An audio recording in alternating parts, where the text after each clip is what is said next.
ఎవరు మాట్లాడలేదండి. నేను చెప్తున్నాను కదా, నేను ఎప్పుడు ఒంటరిగానే పోరాటం చేస్తాను. అంద ఓన్లీ వన్. నాకు ఎవరు సపోర్ట్ చేయాల్సిన అవసరం లేదండి. ఎందుకంటే నాకు ప్రాణాల మీద భయం లేదు, నాకు జీవితం మీద ఆశ లేదు. కాబట్టి నన్ను ఎవరో చంపేస్తారు, వాళ్ళు ఎత్తుకుని పోయి చంపేస్తామని ఏదో ప్లాన్ లేస్తున్నారంట మరి జేసీ టీము. మరి ఆ ఊరు వాళ్ళే చెప్పారు నాకు. చెప్పే వాళ్ళు ఎలాగో చెప్తారు. కౌరవులు పాండవులు రెండు ఉన్నప్పుడు ఒకే ఊరు నుంచి ఇన్ఫర్మేషన్ కూడా వస్తూ ఉంటుంది. మరి మహిళల సంరక్షణ గురించి, మాకు మహిళల సంరక్షణ తెలుసు. మా తాడిపత్రి మహిళలు పక్క ఊరు వాళ్ళందరూ పతితలు అనుకున్నప్పుడు నేను ఏం చేయలేను. చంపేసుకోవాలనుకుంటే చంపేసుకోండి, నాకేం భయం లేదు. బీజేపీ వాళ్ళు వచ్చి కాపాడతారా, పోలీసులు వచ్చి కాపాడతారా? ఫస్ట్ ఆఫ్ ఆల్ నాకు ప్రాణాల మీద ఆశ ఉంటే కదా వీళ్ళు వచ్చి కాపాడతారు అనడానికి.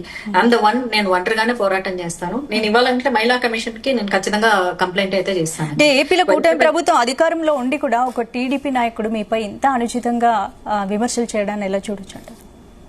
ఎలా చూడొచ్చు అంటే కళ్ళతో చూడొచ్చు. మీరు అందరూ చూస్తున్నారు. మీ మీడియాతో ఏదైతే విమర్శలు చేస్తున్నారు, మరి మీడియా కూడా గట్టిగా వాయిస్ రైజ్ చేయాలి కదా, ఖచ్చితంగా చేయాలి. ఎందుకంటే ఇప్పుడు అన్నిటి గురించి ఫైట్ చేసే మాధవిలత గారు మీపై ఇంత దారుణంగా అనుచిత వ్యాఖ్యలు చేసినప్పుడు మీరు పోరాటం చేయాలి కదా, మరి దీనిపై ఎలా ముందుకెళ్దాం అనుకుంటున్నారు? ఇప్పుడు నేను చాలా హుందాగా స్పందించడం జరిగింది, ఆయన చాలా అసహ్యంగా స్పందించడం జరిగింది. ఇప్పుడు ఆయన అసహ్యంగా స్పందించినంత మాత్రాన అది నేను అయిపోను కదా. Simple logic. ఇప్పుడు ఆకాశం మీద ఉమ్మేస్తే ఆయన ముఖం మీద పడుతుంది, నేనేం రిసీవ్ చేసుకోవట్లేదు. ఇన్ కేసు నన్ను పిలిచి నా ముఖం మీద ఆయన ఉమ్మేయాలనుకుంటే నా గౌరవం ఏం తగ్గదు. ఎందుకంటే నేను విలువలతో పుట్టాను, నేను విలువలతో పెరిగాను, నేను విలువలతోనే మరణిస్తాను. ఒకళ్ళు నన్ను తక్కువ చేస్తే నేను తక్కువ అయిపోను. ఎందుకంటే నేనేంటో నాకు తెలుసు కాబట్టి, నేనేంటో నా ఇంట్లో వాళ్ళకి, నా ఫ్రెండ్స్ కి, నా చుట్టూ ఉన్న ప్రపంచానికి తెలుసు. ప్రపంచం మొత్తానికి ఇంటింటికి డోర్ కొట్టి వెళ్ళి నేను ఇలాంటి దాన్ని అని చెప్పుకోవాల్సిన అవసరం నాకు లేదు. నా వ్యక్తిత్వం ఏంటో నాకు తెలుసు. ఆయన నిందలేసినంత మాత్రాన ఆ నింద నేను అయిపోను. నింద వేస్తే అది నేను రిసీవ్ చేసుకుంటే నాది, నేను రిసీవ్ చేసుకోకపోతే ఆయనతోనే ఉంటుంది. So people knows that what he is అన్నది.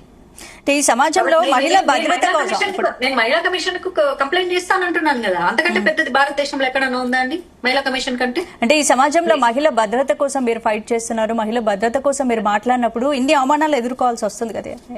ఖచ్చితంగా ఎదుర్కోవాల్సి వస్తుంది కదా. ఎప్పుడైనా మనకు ద్వేషం ఎక్కువగా పెరిగిపోతుందంటే మనం ఒక మంచి పని చేస్తున్నామని.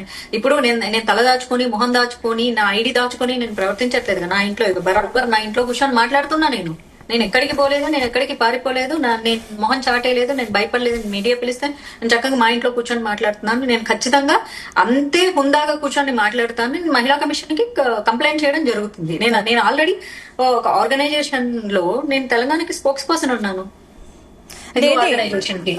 సో మా మహిళా కమిషన్ తో మాకు కొలాబరేషన్ టైఅప్స్ కూడా ఉన్నాయి. డైరెక్ట్ కంప్లైంట్ చేస్తాము.